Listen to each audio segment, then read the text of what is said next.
இரண்டாவதாக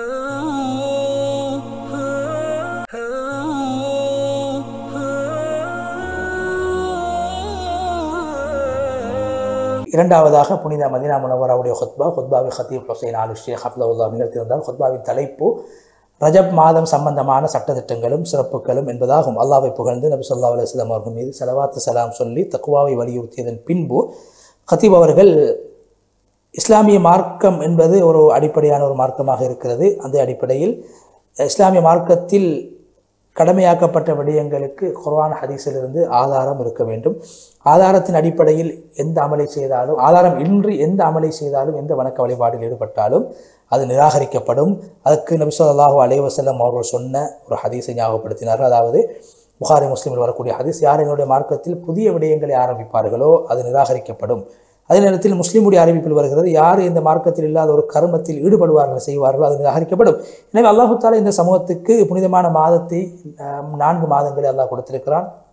மிக புனிதமான மாதங்கள். அந்த 4 மாதங்களில் ஒன்றுதான் ரஜப் என்று சொல்லக்கூடிய மாதம். அல்லாஹ் குர்ஆனில் சொல்கிறான், மாதங்கள் 12 ஆகும். அந்த 12 மாதங்களை அல்லாஹ் தஆலா வானங்களையும் பூமிகளையும் படைத்த சந்தர்ப்பத்தில் அல்லாஹ் தஆலா அந்த மாதங்களையும் அல்லாஹ் படைத்திருக்கிறான்.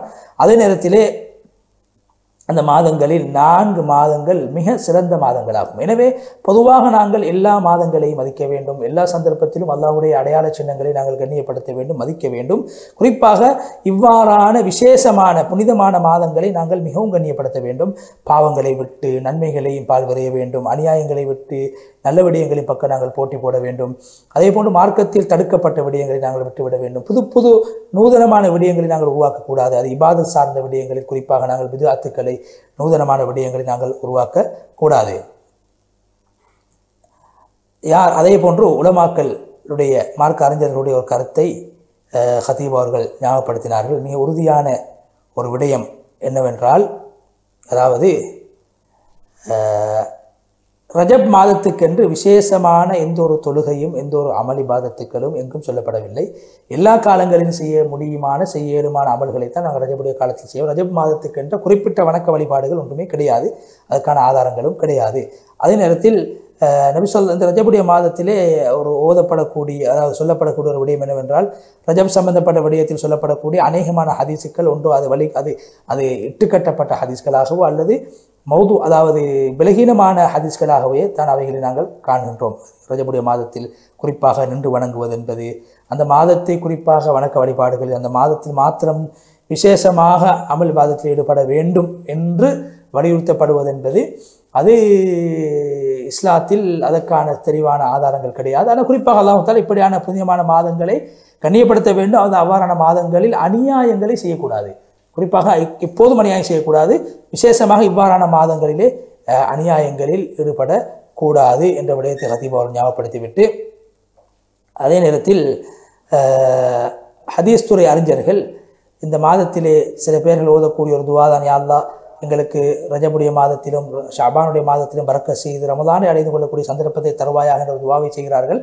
அது ஒரு பலகீனமான ஒரு அறிவிப்பாகவே அது காணப்படுகிறது. சில போது இந்த ரஜப் சம்பந்தமான சிறப்புகளை வலியுறுத்தக்கூடிய அநேகமான ஹதீஸ்கள் பலகீனமானவையாகவும் இட்டுக்கட்டப்பட்ட ஹதீஸ்களாகவுமே அவைகளை நாங்கள் கருதுகிறோம். அதே நேரத்தில் இந்த மேலே சொல்லப்பட்ட அந்த துஆவை நபி அவர்களின் பக்கம் இணைப்பது என்பது அது சரியான ஆரோக்கியமான ஒரு விடயம் அல்ல. இமாம் நவவி, இப்னு ரஜப் போன்ற உலமாக்கள், அதே போன்று ஷேக் பின் பாஸ் போன்ற உலமாக்கள் இவ்வாறான துஆவை நபி ஸல்லல்லாஹு அலைஹி வஸல்லம் அவர்களின் பக்கம் இணைப்பது அது ஒரு ஆரோக்கியமற்ற காரணம் என்று பேசுகிறது. எனவே துஆ என்பது அது ஒரு இபாதத். அது ஆதாரத்தின் அடிப்படையில் தான் அமைய வேண்டும். குர்ஆன் ஹதீஸில் ஆதாரத்தின் அடிப்படையில் அமைய வேண்டும். அது மனிதர்களால் அதனுடைய சிறப்புகளை உருவாக்க முடியாது. துஆவுடைய சந்தர்ப்பங்கள் அது இஸ்லாத்தில் எங்களுக்கு காட்டித்தரப்பட்டிருக்கிறது, வார்த்தைகளும் காட்டித்தரப்பட்டிருக்கிறது.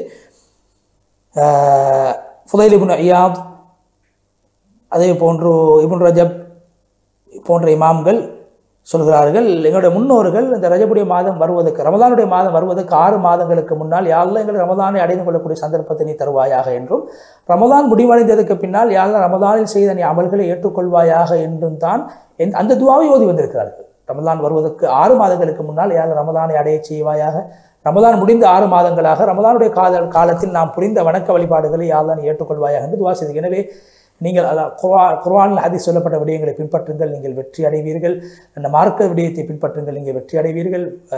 எனவே நபி ஸல்லல்லாஹு அலைஹி வஸல்லம் அவர்களுக்கு அவர்கள் சொன்னதாக ஒரு விடயத்தை சொல்வதாக இருந்தால் அதற்கான ஆதாரம் வேண்டும்.